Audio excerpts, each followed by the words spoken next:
He's a playboy. Ladies can't get over him.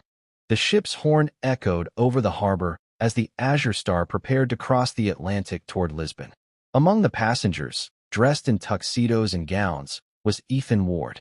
Tall, impeccably dressed, and known in society circles as a man who never stayed with one woman for long. Ethan carried himself with the easy charm of someone who had never been denied anything.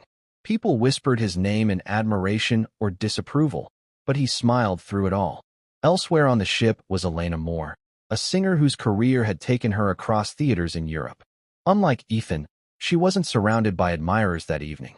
She preferred standing at the rail, watching the horizon as if it held secrets. Elegant yet unpretentious, Elena had the kind of beauty that came alive when she laughed, something she guarded carefully. Their first meeting was unplanned.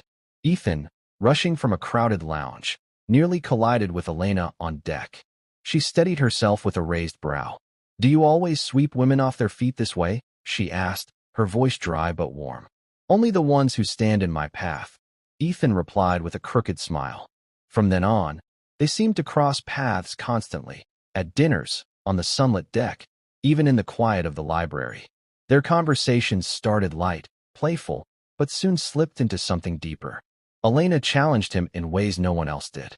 She teased him about his polished reputation, and he found himself confessing things he rarely admitted, about the emptiness behind his charm, the longing for something real.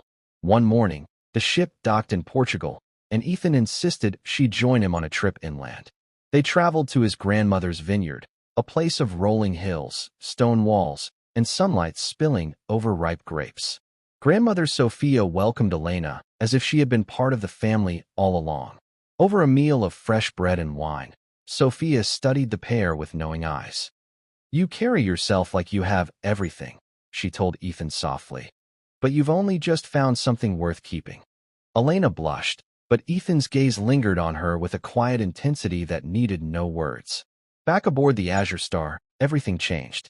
The laughter between them was richer, the silences more charged. On their final night, as the lights of New York glittered in the distance, Ethan took her hand. "If this is real," he said, "let's prove it. No rushing. No excuses. 6 months from now, if we both feel the same, meet me at the very top of the Celestial Tower in Barcelona." Elena searched his face, uncertain yet moved. Then, with a smile that trembled at the edges, she whispered, 6 months. The months apart tested them both. Ethan traded parties for paintbrushes, pouring himself into art for the first time in years. He wanted to be a man worthy of her faith. Elena walked away